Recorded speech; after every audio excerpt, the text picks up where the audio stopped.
हाँ तो आप सभी बच्चे बायोलॉजी की क्लास में आ चुके हैं हमारी। देखिए जितने भी बच्चे जीव विज्ञान के हैं, जितने भी जो हमारे बच्चे जीव विज्ञान विषय के बच्चे हैं और जो बच्चे जो जीव विज्ञान के हैं, इनके पास जीव विज्ञान विषय है और वो बच्चे जो क्लास 11th में पढ़ते हैं तो उनके लिए देखिए हमारी ये क्लास है हिंदी मीडियम वाले बच्चों के लिए। जो बच्चे हिंदी मीडियम वाले बच्चे हैं उन हिंदी मीडियम वाले बच्चों के लिए हमारी ये क्लास है, और जिसमें देखिए हमारा अध्याय है 3 और जिस अध्याय का नाम है प्यारे बच्चों पादप जगत। देखिए पादप जगत की हम ये बात कह सकते हैं, देखिए इससे पहले हम पादप जगत की 23 क्लास पूरी पढ़ा चुके हैं और आज हमारी 24वीं क्लास है। जहाँ तक संभव है तहाँ तक यहाँ पर NCERT को अच्छी तरह से समझाया गया है। तो देखिए आज हम बात करेंगे 24वीं क्लास की। तो देखते हैं हमें आज 24वीं क्लास में पढ़ना क्या है। तो देखिए आज हम अगर बात करते हैं 24वीं क्लास की तो प्यारे बच्चों हम यहाँ पर ये कह सकते हैं कि आज की जो हमारी क्लास है, हम आज की क्लास के अंदर हम पढ़ेंगे जो एंजियोस्पर्म प्लांट हैं, ठीक, और इन्हें हम कहते हैं हिंदी में आवृतबीजी। तो जो हमारे एंजियोस्पर्म प्लांट हैं, ठीक, इन एंजियोस्पर्म प्लांट की बात कर रहे हैं। तो ये एंजियोस्पर्म प्लांट की हम जिम्नोस्पर्म के साथ में समानता देखेंगे। ये बहुत सारे इस प्रकार के प्रश्न होते हैं जो कि बोर्ड एग्जाम्स में आ जाते हैं। इस प्रकार के बहुत सारे प्रश्न बोर्ड एग्जाम्स में आ जाते हैं। तो हम यहाँ पर ये बात करें, जैसे इस प्रकार के प्रश्न आ जाते हैं कि एंजियोस्पर्म की जिम्नोस्पर्म के साथ समानता लिखिए, या ऐसे भी प्रश्न आ सकता है कि एंजियोस्पर्म की वो कौन से लक्षण हैं जो जिम्नोस्पर्म से मिलते हैं, या जिम्नोस्पर्म के उन लक्षणों को लिखिए जो एंजियोस्पर्म मिलते हैं, या इन दोनों की एक दूसरे के साथ बंधुता कीजिए। तो इस प्रकार के देखिए प्रश्न आ जाते हैं। तो देखिए आज हमें देखिए समझना है इसमें कि मान लीजिए मेरे पास एंजियोस्पर्म और जिम्नोस्पर्म के बहुत सारे ऐसे लक्षण हैं जो एक दूसरे के साथ में समानता रखते हैं। तो पहली बात देखिए हम यहाँ पर ये कहने पाते हैं, अगर मैं जिम्नोस्पर्म की बात करता हूँ, तो देखिए जिम्नोस्पर्म का जो स्पोरोफाइट है, ठीक, जो है जिम्नोस्पर्म का स्पोरोफाइट, तो जिम्नोस्पर्म का जो स्पोरोफाइट है तो उसे देखिए प्यारे बच्चों वो रूट में, स्टेम में और लीव्स में डिवाइडेड होता है। तो ठीक हम इसी प्रकार से अगर बात करते हैं एंजियोस्पर्म की, तो एंजियोस्पर्म का जो स्पोरोफाइट है ये है देखिए स्पोरोफाइट, ये है स्पोरोफाइट। ये स्पोरोफाइट किसका है बच्चों? ये है स्पोरोफाइट, ये स्पोरोफाइट है एंजियोस्पर्म का, ठीक। तो ये है एंजियोस्पर्म का। तो यहाँ भी हम देखते हैं तो मुझे देखिए ये वाला ऐसा कहते हैं, इसे हम रूट। तो एंजियोस्पर्म का भी जो स्पोरोफाइट है वो रूट में, ठीक। रूट के बाद देखिए ये ऐसे करके गया है, ये है इसका स्टेम, तो इसका भी स्टेम, और ये है लीव्स, और इसे हम कहते हैं लीव्स, ठीक, पत्तियां, ठीक। तो देखिए एंजियोस्पर्म का स्पोरोफाइट भी रूट, स्टेम और लीव्स में बटा होता है, और जिम्नोस्पर्म का भी रूट, स्टेम और लीव्स में बटा होता है। अब हम बात करते हैं दोनों की, देखिए समानता की। जब बात हम समानता ही कर रहे हैं तो हम यहाँ पर ये कह सकते हैं प्यारे बच्चों कि जो जिम्नोस्पर्म का जो गैमेटोफाइट है, जो है जिम्नोस्पर्म का गैमेटोफाइट, तो जिसे हम कहते हैं युग्मकूट। तो जिम्नोस्पर्म के अगर मैं गैमेटोफाइट की देखता हूँ तो ये मुझे यहाँ पर दिखता है रिड्यूस्ड का मतलब होता है न्यूनीकृत, बिल्कुल न के बराबर, ठीक है। तो ठीक है, यही कैरेक्टर्स हमें एंजियोस्पर्म में दिखता है। तो एंजियोस्पर्म की अगर मैं बात करता हूँ तो हम यहाँ पर ये कह सकते हैं प्यारे बच्चों कि जो एंजियोस्पर्म होता है, तो एंजियोस्पर्म का भी जो गैमेटोफाइट है वो भी न्यूनीकृत होता है। तो यहाँ पर दोनों की सेहत में हमें ये समानता मिल रही है। अगली अगर मैं समानता की बात करता हूँ तो अगर मैं जिम्नोस्पर्म को देखता हूँ तो देखिए हम यहाँ पर ये कह सकते हैं कि जो हमारा जिम्नोस्पर्म है, तो देखिए हम यहाँ पर ये कह देंगे जो हमारे जिम्नोस्पर्म है, तो हम यहाँ पर ये कह सकते हैं कि जो जिम्नोस्पर्म है, तो जिम्नोस्पर्म के अंदर देखिए मुझे वेल डेवलप्ड सेकेंडरी ग्रोथ दिखती है। तो यहाँ पर मुझे क्या लिखती है, वेल डेवलप्ड सेकेंडरी ग्रोथ। यहाँ पर अच्छी तरह से हमें सेकेंडरी ग्रोथ दिखाई देती है, ठीक है। सेकेंडरी ग्रोथ यानी द्वितीयक वृद्धि, ठीक है, द्वितीयक वृद्धि। तो प्यारे बच्चों, द्वितीयक वृद्धि देखिए हमें यहाँ पर दिखाई देती है। तो एंजियोस्पर्म की बात करना हो तो यहाँ पर भी हमें ये लक्षण दिखाई देता है। तो दोनों की देखिए यहाँ पर क्या है, ये एक दूसरे के साथ समानता मिल रही है। अगले अगर हम कैरेक्टर्स की बात करते हैं तो हम यहाँ पर ये कह सकते हैं प्यारे बच्चों कि जो मेरा वो दिखाई दे रहा है, जो हम अगर जिम्नोस्पर्म की बात करते हैं तो जिम्नोस्पर्म की अगर हम बात करते हैं तो जिम्नोस्पर्म को बहुत सारे गणों में बांटा गया है, ठीक। तो उनमें से एक गण है जिसे हम एडवांस गण कहते हैं और जिस गण का नाम है नीटेल्स। तो जिम्नोस्पर्म के अंतर्गत पाए जाने वाला जो नीटेल्स गण है इसे हम एडवांस गण कहते हैं। इसे हम क्या कहते हैं, एडवांस गण, इसे हम कहते हैं एडवांस, ठीक। तो इसके अंदर पाए जाने वाली देखो क्या, नीटम है, इफेड्रा है, बेलविसिया है। तो हम यहाँ पर ये कह सकते हैं कि जो इस गण के सदस्य हैं, इस गण के अंतर्गत आने वाली जो सदस्य हैं, जो मेंबर्स हैं, उन मेंबर्स में देखिए हम यहाँ पर इनकी बात कर रहे हैं। तो हम यहाँ पर ये कह सकते हैं, अगर मैं जाइलम की बात कर दूँ तो देखिए जाइलम और फ्लोएम, जाइलम और फ्लोएम की बात करते हैं तो ये क्या है, एक वैस्कुलर बंडल है।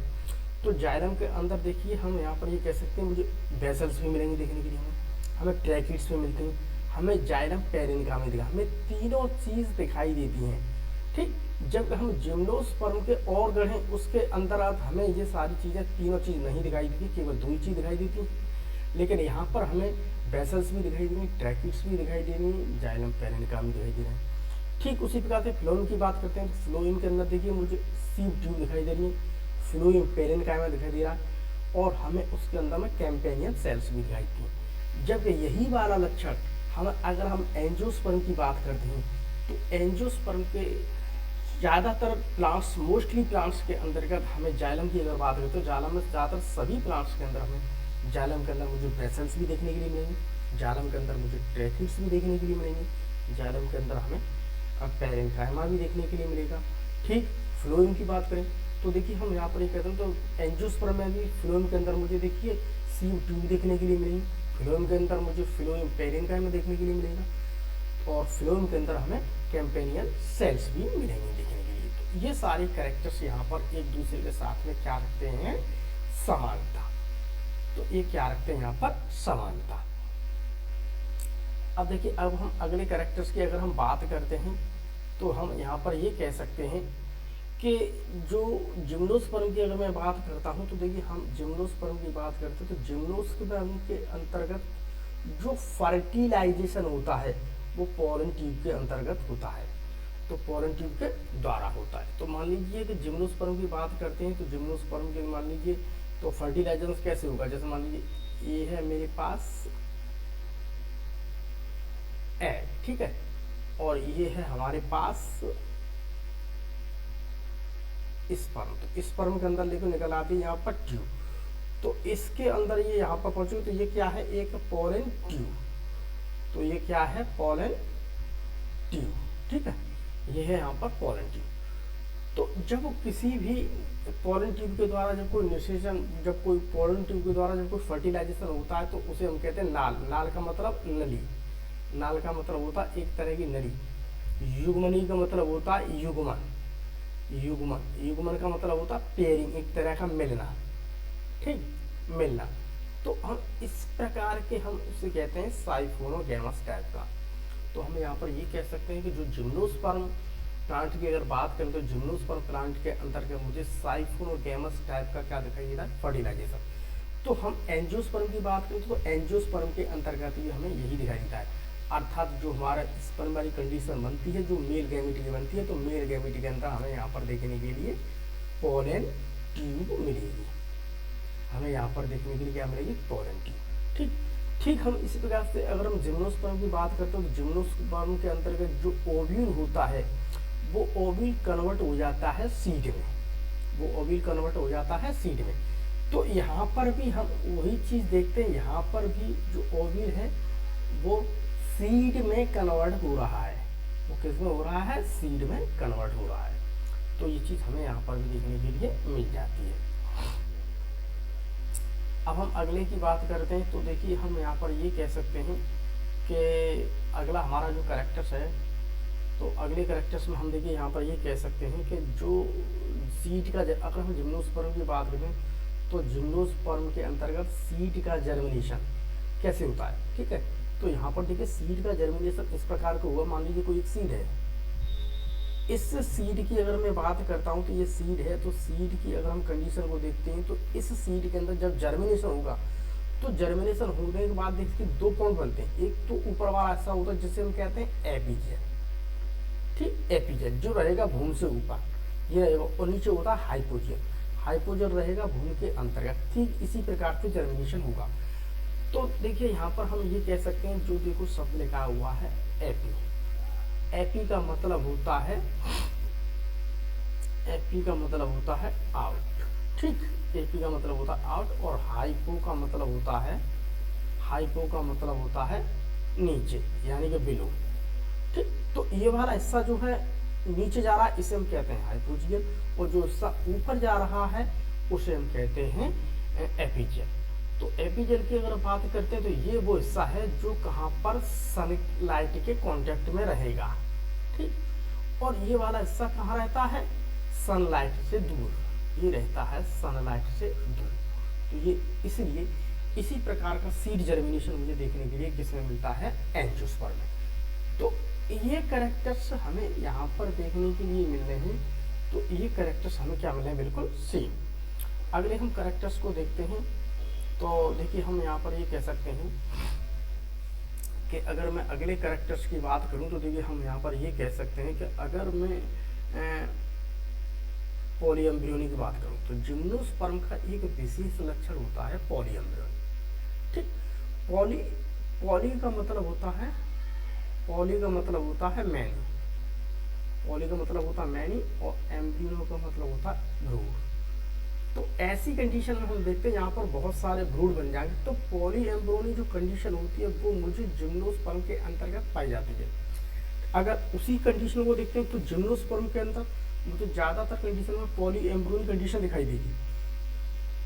अगर मैं एंजियोस्पर्म की बात करता तो एंजियोस्पर्म के अंतर्गत भी मुझे ये वाला कैरेक्टर्स दिखाई देता है। तो एंजियोस्पर्म के अंतर्गत भी हमें ये वाला कैरेक्टर्स दिखाई देता है, जैसे कि सिट्रस के अंतर्गत, जैसे कि मैंजीफेरा आदि। तो हमें इस प्रकार के एक कंडीशन देखने के लिए मिल जाती है। तो ये क्या है? हमारे सेम कैरेक्टर्स हैं। अब अगर हम बात करते हैं फ्लावर वाली कंडीशन में, तो अब हम फ्लावर वाली अगर कंडीशन की बात करते हैं तो हम यहाँ पर ये भी कह सकते हैं कि जो जिम्नोस्पर्म है, तो जिम्नोस्पर्म के अंतर्गत देखिए मेल और फीमेल एक इस प्रकार की कंडीशन मिलती है जो आपस में मिल करके स्टोबलस बनाते हैं। अगर मेल की बात करता हूँ तो ये है देखिए मेल, ये देखिए ये मेल। तो इसके अंदर बहुत सारी इस प्रकार की लीफ पाई जाती हैं, जैसे हम स्पोरोफिल कहते हैं, और मेगा स्पोरो, माइक्रोस्पोरोफिल कहते हैं, और मेगा स्पोरोफिल कहते हैं। तो ये वो होती है जिसके अंदर मुझे देखने के लिए स्पोरेंजिया मिलती है, और ये आपस में क्या हो रही है यहाँ पर? एग्रीगेशन। लीव्स का ये क्या है? एग्रीगेशन, ठीक, एग्रीगेशन। एग्रीगेशन मतलब क्या है? एक ग्रुप में इकट्ठी हो रही है। तो अगर मेल की बात करते हैं तो मेरा मेल कौन बनता है? ठीक ठीक। यहाँ पर अगर हम फीमेल की बात करें, हम यहाँ पर ये बात कर सकते हैं मेगा स्पोरोफिल की। तो मेगा स्पोरोफिल की अगर हम बात करते हैं, मेगा स्पोरोफिल, ठीक, मेगा स्पोरोफिल जो लीव्स होती हैं ये क्या हो जाएंगे यहाँ पर? एग्रीगेशन। ये क्या हो जाएंगे यहाँ पर? एग्रीगेशन, ठीक। तो एग्रीगेशन होकर के ये इसके स्ट्रक्चर बनाते जिसे हम कहते हैं फीमेल कॉन, यानी हम कैसे कहते हैं इसे? स्ट्रोबिलस, फीमेल कॉन यानी कि स्ट्रोबिलस। तो देखिए ये मुझे स्ट्रोबिलस वाली कंडीशन, मैंने तो बात करें हम स्ट्रोबिलस, तो स्ट्रोबिलस कंडीशन जो है एक फ्लावर्स को ही कहीं ना कहीं पर डिनोट करिए। यही चीज़ थोड़ी आगे मॉडिफिकेशन होकर के यहाँ पर आ जाती है। एंजियोस्पर्म में इसी चीज़ को, इसी संरचनाओं को फ्लावर कहते हैं। तो मुझे एंजियोस्पर्म की बात करता हूँ तो एंजियोस्पर्म के अंतर्गत ही मुझे अब ये चीज़ जो दिख रही है इसे बात करते हैं। ये चीज़ जो दिख रही है हमें, और ये है हमारे पास गाइनोसियम। तो ये है हमारे पास क्या, गाइनोसियम यानी पिस्टन, ठीक है। ये हमारे पास गाइनोसियम, तो ये हमारी जो चीज़ है ये फीमेल को दर्शाएगी, ये दर्शाती है फीमेल को, और ये चीज़ दर्शाती है मेल स्ट्रक्चर को। तो ये दर्शाती है मेल को, मेल कंडीशन को, ठीक है, मेल कंडीशन को। तो एंजियोस्पर्म के अंदर बात करते तो मुझे फ्लोवर वाली भी संरचना दिखाई देती है, और जिम्नोस्पर्म के अंदर अगर हम बात करते तो मुझे वहाँ पर वो चीज़ स्टोगल्स दिखाई देती है। अब देखिए एक और समानता हमें देखें आगे के जाकर के, हमें एक और देखो समानता मिल रही है यहाँ पर कि अगर मैं फर्टिलाइजेशन की बात करता हूँ जिम्नोस्पर्म में, ठीक है, तो यहाँ पर अगर मैं फर्टिलाइजेशन की बात करता हूँ तो हमें देखो अभी इससे पहले बताया है कि फर्टिलाइजेशन कैसा हो रहा है, नाल युग्म की, ठीक है, साइफोनोगेमस, ठीक है, अर्थात साइफोनोगेमस उसे कहते हैं। यहाँ पर पोलन ट्यूब का फॉर्मेशन होगा। तो एंजियोस्पर्म की बात करें तो वहाँ पर पोलन ट्यूब का क्या हो रहा है, फॉर्मेशन। जैसे मान लीजिए ये है मेरे पास पोलिन ग्रेन, ठीक, अब इस पोलिन ग्रेन के अंदर ये देखिए ट्यूब का फॉर्मेशन होता है, ठीक। ये ऐसा कैरेक्टर्स हमें देखने के लिए एंजियोस्पर्म में मिलता है, तो यही कैरेक्टर्स मुझे देखने के लिए जिम्नोस्पर्म में भी मिलता है। तो यही कैरेक्टर्स मुझे देखने के लिए जिम्नोस्पर्म में भी मिलता है। तो ये सिमिलर कैरेक्टर्स की बात कर रहे हैं। किसी प्रकार से प्रश्न आ जाता है कि एंजियोस्पर्म और जिम्नोस्पर्म की समानता वाले लक्षण लिखिए। अब हम अगले देखिए अगले एक लक्षणों की बात करते हैं। कुछ लक्षण ऐसे भी हैं जो कि एंजियोस्पर्म और जिम्नोस्पर्म दोनों के साथ में क्या होती है, भिन्नता मिलती है देखने के लिए। तो ऐसे लक्षण भी हैं जो एंजियोस्पर्म में तो मुझे मिल रहे हैं, ठीक, यहाँ तो मुझे मिल रहे हैं, बट जिम्नोस्पर्म में नहीं मिल रहे हैं। तो ये वो लक्षण हैं जो इनके साथ में एक दूसरे के साथ में क्या मिले, मुझे असमानता है। उससे पहले मुझे क्या मिली, समानता।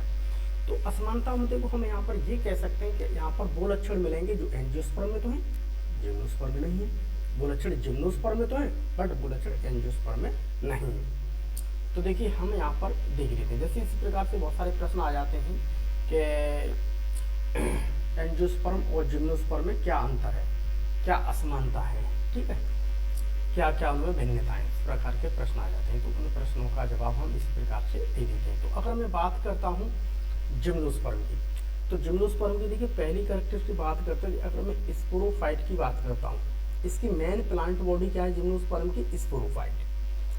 तो स्पोरोफाइट क्या है, इसकी मेन प्लांट बॉडी, ठीक, main plant body, main plant body sporophyte. और एंजियोस्पर्म की भी क्या है, मेन प्लांट बॉडी, इसकी भी क्या है, मेन प्लांट बॉडी, ठीक। अब डिफरेंट क्या दोनों में, डिफरेंट यहाँ पर ये है कि अगर मैं जिम्नोस्पर्म की स्पोरोफाइट यानी प्लांट बॉडी को देखता हूँ तो वो मुझे कास्ट की दिखाई देती है, वुडी नेचर, ठीक, बहुत ज़्यादा वुडी नेचर।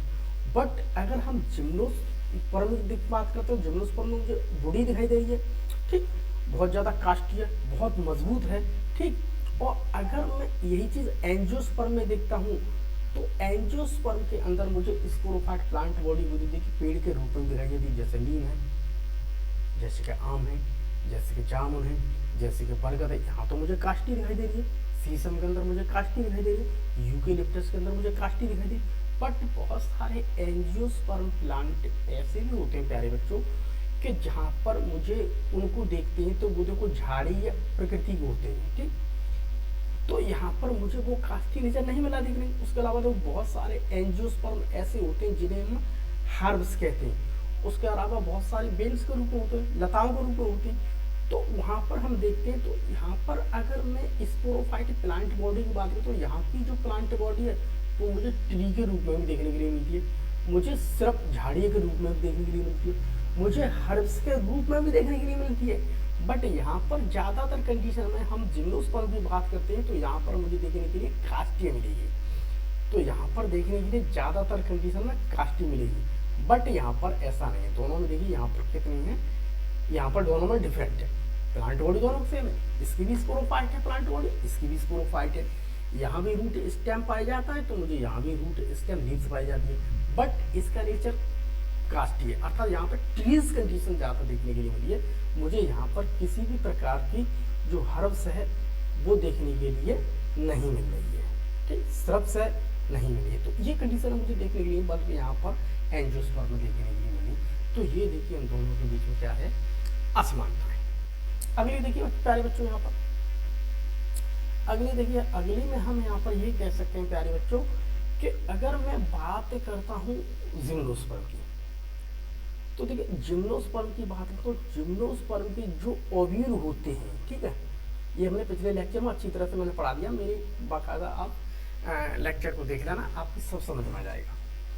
तो यहाँ के जो ओव्यूल होते हैं, ये ओव्यूल होते हैं नग्न, ये कैसे होते हैं, नेकेड होते हैं, ठीक है, ये कैसे होते हैं, नेकेड।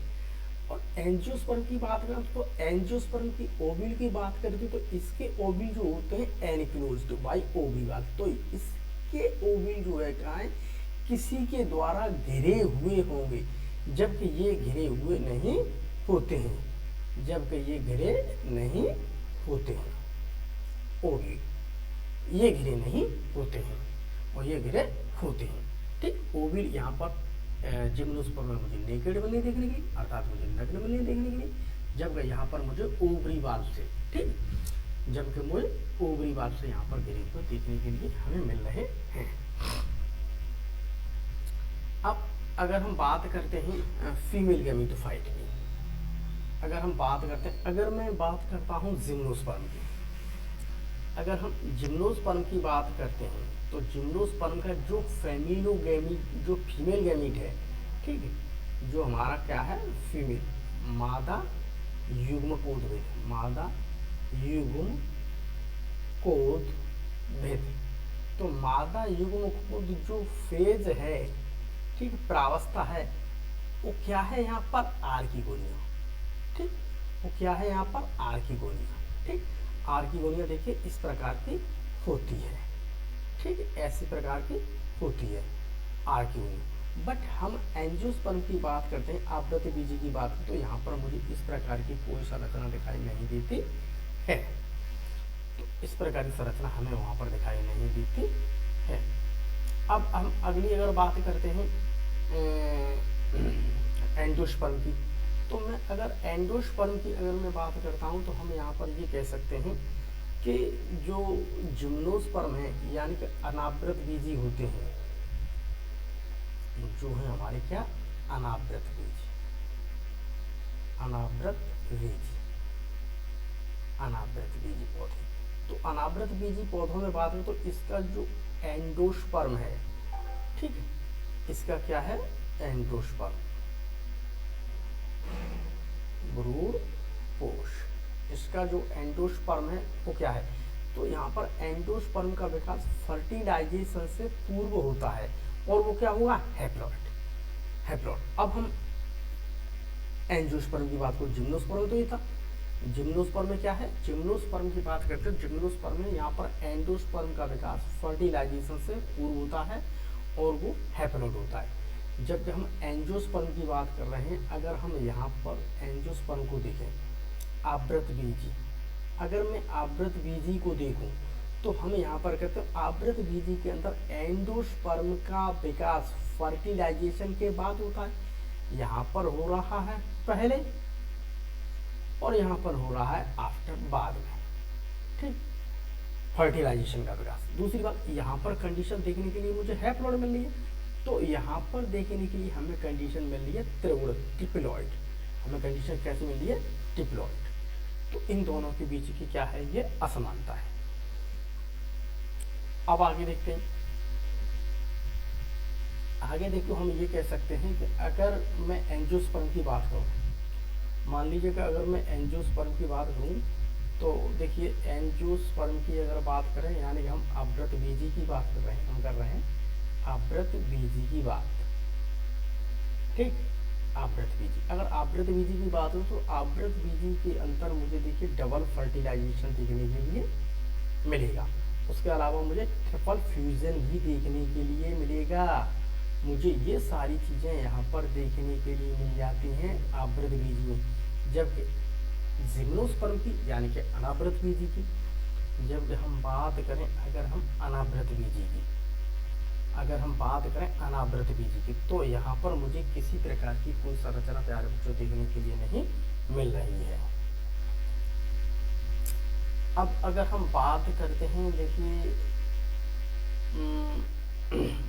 अनावृतबीजी की, तो अगर हम देखिए बात करें अनावृतबीजी की, अनावृतबीजी, अगर मैं अनावृतबीजी की बात करूं, तो देखिए अनावृतबीजी की बात करूं यानी कि जिम्नोस्पर्म की बात करूं, तो यहाँ पर जो जाइगोट होता है, जाइगोट मान क्या है, जाइगोट होता है मेरा, मान लीजिए ये है मेरे पास मेल कंडीशन और ये है हमारे पास फीमेल गैमेट, दोनों फर्टिलाइज हुए तो मेरी कंडीशन क्या बनी, जाइगोट। तो हमारी कंडीशन क्या बनी, जाइगोट। तो ये जो जाइगोट है, तो इस डाइगोट की बात है, तो इस डाइगोट में मुझे यहाँ पर ये कह सकते हैं, इसके अंदर मुझे देखने के लिए फ्री न्यूक्लियर डिवीजन देखने के लिए मुझे यहाँ पर मिलेगा। ठीक है, मुक्त केंद्रक विभाजन, फ्री न्यूक्लियर डिवीजन हमें देखने के लिए यहाँ पर मिलता है। बट एंजियोस्पर्म आवृतबीजी में, अगर हम आवृतबीजी की बात करें तो यहाँ पर ऐसी कुछ भी चीज देखने के लिए नहीं मिलती है। ये दोनों के बीच में क्या है, अंतर। आज की हमारी क्लास का यहीं पर समापन होता है। आज की हमारी क्लास का यहीं पर क्या होता है, समापन होता है। आज की हमारी क्लास का यहीं पर क्या होता है, समापन। अगली क्लास में हम आपसे फिर मिलेंगे, तब तक के लिए बाय बाय।